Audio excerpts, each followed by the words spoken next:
एक और जहां कोरोना से बचने के लिए वार्ड स्तर पर क्राइसिस मैनेजमेंट की कमेटी बनाई गई है, तो वहीं दूसरी ओर कांग्रेसियों ने 2 दिनों में खुद की नई टीम बनाने की बात कहते हुए इस्तीफा देने की चेतावनी दी है। दरअसल कांग्रेसियों का कहना है कि क्राइसिस कमेटी में बीजेपी के 15 से 20 ऐसे लोग हैं जिन पर गंभीर आरोप है। कांग्रेसियों ने संभागायुक्त को एक ज्ञापन सौंपा है जिसमें कमेटी में बलात्कारी और अपराधियों को कमेटी का सदस्य बनाने की बात कही गई है। कांग्रेस के पूर्व मंत्री जीतू पटवारी, विधायक संजय शुक्ला, विधायक विशाल पटेल, विनय बाखलीवाल, फौजिया शेख और पार्षद संभागायुक्त पवन शर्मा से मिलने पहुंचे। इस दौरान उन्होंने वार्ड क्राइसिस मैनेजमेंट की कमेटी में जिन सदस्यों पर गंभीर अपराध दर्ज हैं, उन्हें कमेटी से बाहर करने की मांग की है। उन्होंने कहा कि कमेटी के सदस्य रेहान शेख के खिलाफ सदर बाजार पुलिस थाने में सामूहिक बलात्कार के आरोपियों को बचाने में मुकदमा दर्ज है। हम ऐसी कमेटी के साथ काम नहीं कर सकते। पूर्व मंत्री जीतू पटवारी ने कहा कि बीजेपी कांग्रेस के साथ मिलकर काम नहीं करना चाहती है। इस महामारी में भारतीय जनता पार्टी अपनी राजनीतिक रोटियां सेकती जा रही है।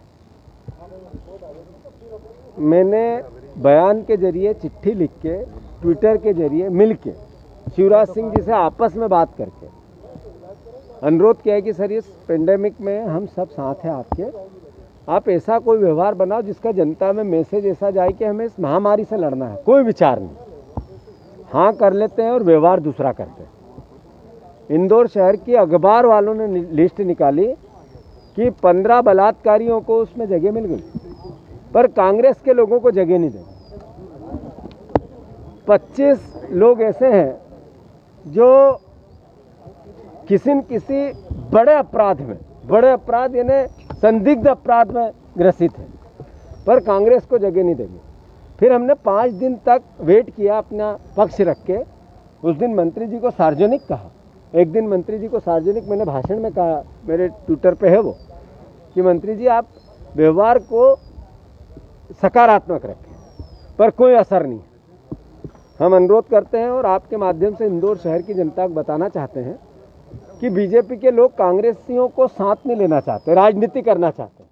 वहीं विधायक संजय शुक्ला ने कहा कि कमेटी में सिर्फ गुंडे बदमाश है। कमेटी में कई ऐसे सदस्य हैं जिन पर हत्या जैसे केस भी दर्ज हैं।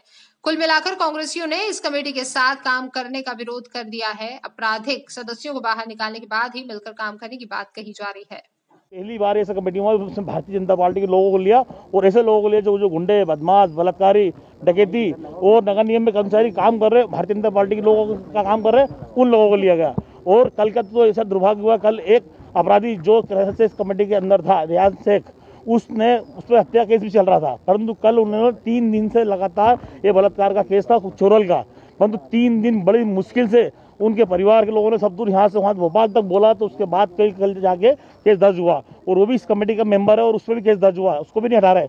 हम ही निवेदन करने आए कि जितने भी गुंडे बदमाश हैं उन सबको हटाया जाए, नहीं तो 2 दिन बाद हम हमारी कमेटी नहीं बनाएंगे या फिर हम लोग इस्तीफा दे देंगे, क्योंकि इस कमेटी में काम नहीं कर सकते। इस कमेटी में यहाँ गुंडे बदमाश है और भारतीय जनता पार्टी के लोग और उन लोगों को लिया गया जो कोई काम नहीं कर सकते। कांग्रेस के जनप्रतिनिधि, पार्षद हो या उनके कोई वरिष्ठ लोग, एक को भी नहीं लिया गया। इस कमेटी में सिर्फ भारतीय जनता पार्टी के लोग लिया, यह इंदौर के लिए दुर्भाग्य की बात है।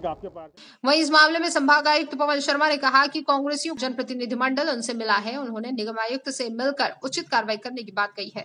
अभी मुझे कांग्रेस का प्रतिनिधि मंडल मिला था, उन्होंने कुछ बिंदु मुझे बताए हैं और कुछ नाम दिए हैं।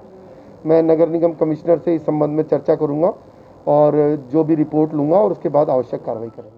अब देखना है कि क्या वार्ड क्राइसिस कमेटी से ऐसे सदस्यों को हटाया जाता है जिन पर वाकई गंभीर अपराध दर्ज हैं, या फिर कांग्रेस इस्तीफा देकर नई कमेटी बनाकर काम करने के लिए बाध्य होगी।